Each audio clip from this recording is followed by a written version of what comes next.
स्वागत आरोग्य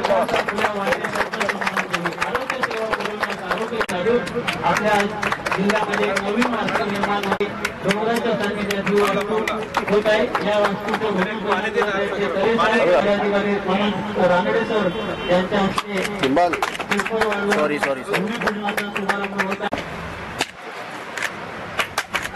सोबतच आपल्या जिल्ह्याचे त्यांच्या हस्ते ही वास्तू बांधण्यासाठी होत आहे।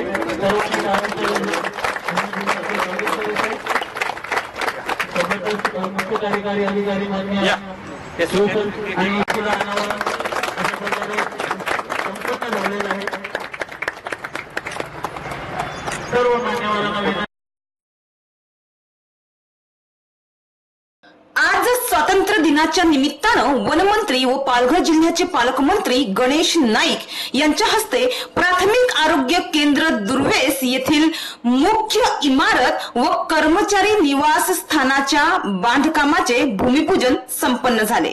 या प्रसंगी खासदार डॉक्टर हेमंत सौरा, आमदार राजेंद्र गावित, आमदार विलास तरे, जिल्हाधिकारी डॉक्टर इंदू राणी जाखळ, जिल्हा परिषद मुख्य कार्यकारी अधिकारी मनोज रानडे, पोलीस अधीक्षक यतीश देशमुख, दुर्वेस ग्रामपंचायतीचे सरपंच आकाश कडव, जिल्हा आरोग्य अधिकारी संतोष चौधरी, गटविकास अधिकारी राहुल काळभोर, तालुका आरोग्य अधिकारी तन्वीर शेख, पालघर जिल्हा प्रमुख वसंत चव्हाण, समाजसेवक दामू शेठ पाटील, पालघर जिल्हा परिषदेच्या सदस्य आणि कृषी व पशुसंवर्धन समितीच्या माजी सभापती प्रतिभा गुरोडा यासह जिल्हा परिषदेचे वरिष्ठ अधिकारी उपस्थित होते।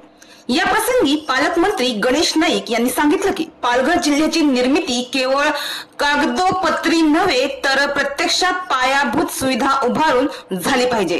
राज्यातील 10 कोटी वृक्ष लागवड मोहिमेत पालघर जिल्ह्याचे उद्दिष्ट पूर्ण करण्यासाठी पुढील वर्षी आणखी वृक्ष लागवड केली जाणार आहे। डोंगर हिरवेगार करणे, रस्त्यांच्या कडेला विविध रंगांची व सुगंधी झाडे लावणे आणि 200 हेक्टर फॉरेस्ट जमीन सौंदर्यीकरणासाठी वापरण्याचे नियोजन असल्याचे प्रतिपादन पालकमंत्री गणेश नाईक यांनी केले।